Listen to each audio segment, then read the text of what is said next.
Bonsoir à tous, deuxième volet de notre mag Essonne consacré à l'Éco-Festival sur Radio Sensation. Éco-Festival qui se déroulera au mois de juillet à Auvers-Saint-Georges. Et pour nous en parler, eh bien, comme hier, Aloïs Raoul, l'un de ses organisateurs. Bonsoir. Bonsoir. Alors intéressons-nous plus précisément maintenant à ce qui va se passer concrètement pendant le festival. D'abord, il y a le chantier participatif. Alors c'est quoi exactement ? Le chantier participatif, c'est comme son nom l'indique, c'est quelque chose c'est un chantier où on demande la sollicitation, la participation de ceux qui veulent le faire. On n'oblige personne à le faire. En tout cas, nous, ce qu'on va faire, c'est qu'on va rénover, construire des choses sur le stade, sur le lieu du festival. Vous avez ciblé déjà pas mal de points à faire en fait. Ouais, il y a beaucoup de choses. Il y a eu beaucoup de choses aussi. On a proposé beaucoup de choses. Il y a des choses qui étaient plus ou moins jouables. En tout cas, tout ce qu'on a fait là. Quelques exemples où le gros du chantier. Bien sûr. Là, on a tous les équipements sportifs qui sont sur place, c'est-à-dire qu'on va rénover. Donc le terrain de tennis, le terrain de basket, les terrains de foot. Donc ça veut dire juste débousser, remettre des filets, refaire des peintures, redonner de la vie en fait à ces équipements-là, plus toute la ville dans la ville, donc mettre des tables, des transats en bois, des chaises, créer une pergola aussi, refaire toutes les barrières et styliser un peu tout ça. Donc c'est-à-dire que ça créer des petits barbecues aussi, c'est-à-dire que les gens qui du coup après le festival peuvent toujours revenir là, il y aura toujours des installations qui seront là pour eux. Ouais, l'idée c'est de faire du durable en fait, et surtout votre motif c'est que ça serve aux habitants. Que ça serve, c'était vraiment l'idée, c'est de se réapproprier un lieu, donc d'aller tirer les habitants d'Auvers-Saint-Georges en tout cas, pour qu'eux-mêmes se disent tiens, à côté de chez nous il y a un espace qui est une mine d'or en termes de loisirs et d'art et de sport, et voilà, on va essayer d'y revenir, on va essayer de recréer quelque chose ici, et même une fois que le festival sera terminé, nous, notre plus beau cadeau, ce serait que ça continue de vivre et qu'on ait juste impulsé quelque chose et que ça continue après. Il y a déjà beaucoup de personnes qui se sont inscrites là pour participer à ce chantier. On a des inscriptions en ligne où pour l'instant, on sait qu'il y a plein de monde qui va venir. Il y a de la motivation. Ouais, ça vous le sentez, ouais. Ouais. En termes de personnes qui vont venir nous aider, ça c'est sûr. On a même des gens de l'extérieur, parce qu'on s'est inscrit aussi sur des sites de chantiers participatifs à la nationale et à l'international. Donc en plus, on risque d'avoir des professionnels entre guillemets de ce genre et puis des gens qui sont passionnés par ces aventures humaines avant tout, parce que c'est quand même ça. Oui, bien sûr. Et donc qui viennent même de loin, de France, pour venir participer à ça. Parce qu'en plus, le soir, il y a ces programmations artistiques. Donc pour eux, c'est... en plus de cette aventure humaine de la journée, il y a le soir des artistes qui viennent et qui nous proposent des choses. Alors justement, la programmation artistique, on va en parler. Concert, théâtre, peinture, 19h, 23h, c'est très très riche là ce que vous avez prévu. Ouais, c'est l'idée, c'est de donner des scènes à tous les artistes, à tous les styles d'art. Chaque soir, on aura 2 ou 3 arts différents, ça c'est sûr. J'ai beaucoup plus de musique en général, parce que c'est sûr que la musique... Il a fallu faire le tri un peu, sélectionner, vous avez eu beaucoup de demandes ? Il y a eu beaucoup de demandes, ouais. Après, on a quand même essayé, comme c'est 15 jours, on a fait peu de tri finalement, parce que sur 15 jours, on arrive à caser tout le monde. Ouais. Donc ça, c'est quand même... Enfin, on arrive à caser un maximum de monde. Et contrairement à ce que je disais hier dans l'autre mag, où l'année dernière, justement, on avait une programmation très serrée. Ouais. Là, cette année, c'est vraiment... On a décidé d'alléger complètement. Les soirées sont... Il y a 2-3 artistes qui passent chaque soir, ce qui est très bien pour nous, mais en tout cas, ça nous fera un rythme moins soutenu.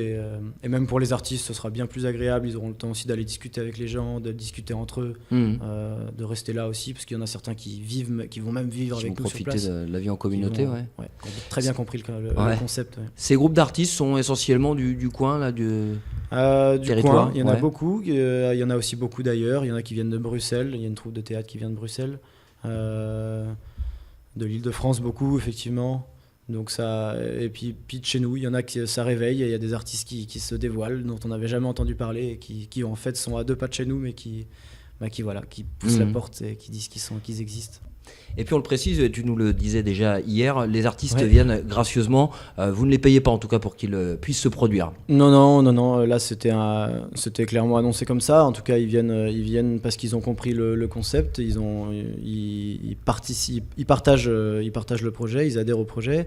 Nous, ce qu'on a essayé de créer pour compenser en tout cas ce manque de rémunération, c'est de les mettre évidemment dans des conditions scéniques les plus Les meilleurs optimales. possibles, ouais. Et puis on a ces résidences scéniques qu'on leur propose aussi, donc ils ont accès aux infrastructures qui existent là.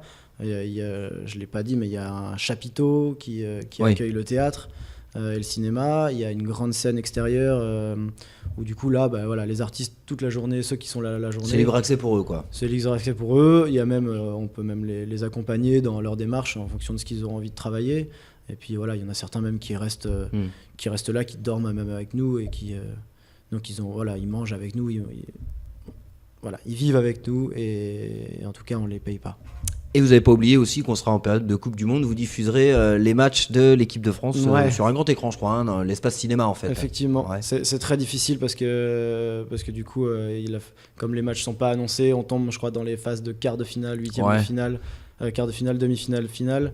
Donc pour l'instant, on a que des dates, mais on ne sait pas À voir, quand. ouais. Donc il faudra qu'on cale ça dans une programmation qui est déjà fixe, mais évidemment, on pourra pas. S'il y a les bleus, forcément ça se glissera dedans. Et puis on peut pas vouloir créer un lieu de vie collectif sans s'emparer d'un événement qui va fédérer quand même Forcément. un maximum de monde et voilà.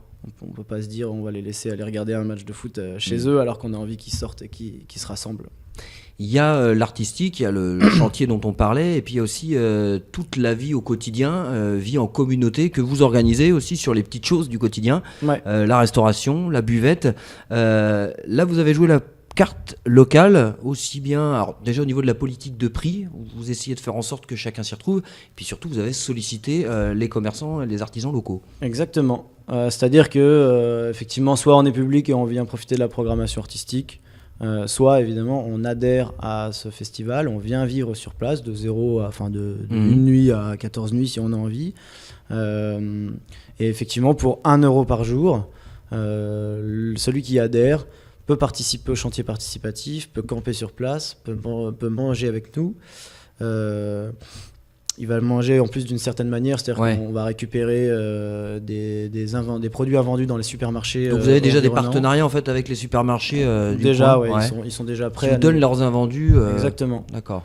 Et du coup, nous, on va les récupérer, on va les recuisiner. Donc là, on donne. Pas de gaspillage, donc pas de c'est gaspillage, l'esprit. et c'est exactement ça. L'esprit écolo, c'est aussi vaisselle jetable, pas d'emballage. Pas d'emballage. Vous êtes sur un objectif zéro déchet, c'est ça? C'est exactement ça. Gros Mais objectif. finalement, c'est pas si gros que ça. Finalement, c'est juste d'enlever tout ce qui est déchets plastiques, tout ce qui est emballage plastique. Alors là, on a demandé du coup à tous les commerçants locaux qu'on amène aussi pour qu'ils puissent vendre leurs produits sur le festival, eux d'être dans cette démarche-là aussi et de n'amener rien du tout. Donc on verra à la fin si notre poubelle est remplie ou si elle l'est pas. En tout cas, on espère qu'effectivement, il y aura rien dedans, puisqu'après tout ce qui est nourriture partira au compost. Et puis comme on construit un jardin potager, forcément, tout ça crée... voilà, on essaie de créer des chaînes. Et puis même donc dans cette vie, forcément, le moment où on se douche, vous avez même pensé à ce moment-là, c'est un système de récupération de l'eau. Expliquez-nous un petit peu Ouais, comment ça va alors ce sera fonctionner. pas pour se doucher, on récupère effectivement l'eau. C'est pour la vaisselle alors peut-être. Oui, pour Ouais, la c'est vaisselle. ça. Ça peut être pour de la vaisselle, enfin en tout cas pour les premières vaisselles, pas pour les dernières du moment du rinçage, mais les premières peuvent être faites avec de l'eau comme ça. Tout ce qui est non potable en fait. Faut rien gaspiller, quoi. C'est l'esprit un petit peu. Oui, c'est l'esprit. Je pense que c'est aussi l'esprit de demain, de ce qu'on doit faire demain, ce qu'on devrait tous faire. Et voilà, on essaye d'impulser encore cette dynamique. Vous pouvez pas créer un lieu de vie en restant dans des codes qui sont ancestraux et qui, on sait, bouffent la planète et bouffent le système. C'est vraiment le fil conducteur aussi de ce que vous avez envie de faire avec ce festival à une époque où on est un petit peu plus dans l'individualisme, où finalement, effectivement, la planète, on en parle, mais est-ce qu'on fait vraiment des choses de façon personnelle? C'est ça que vous voulez aussi montrer, que faire autrement, différemment et surtout collectivement, c'est possible? Ouais, c'est pas l'objectif principal, mais évidemment, c'est obligatoire de penser ça comme ça. Sinon, on passe à côté de nos propres objectifs, enfin nos propres valeurs personnelles. Et oui, c'était vraiment une volonté de vouloir continuer à être dans cette démarche-là. J'invite toutes les associations qui sont dans cette démarche à venir justement partager ces moments-là avec nous et continuer à diffuser cette vague d'un avenir un peu plus sain et un peu plus durable. Parce que je sais qu'il y a des associations partout qui existent. Il y a des regroupements très très forts. Il y en a un très bientôt à Étampes, sur le Tour Alternatiba par exemple.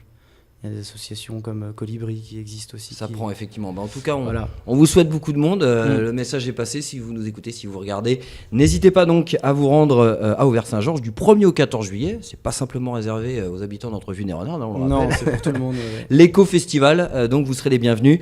Merci à Loïs pour toutes ces précisions. Et puis, merci à vous. On souhaite bon vent à l'événement.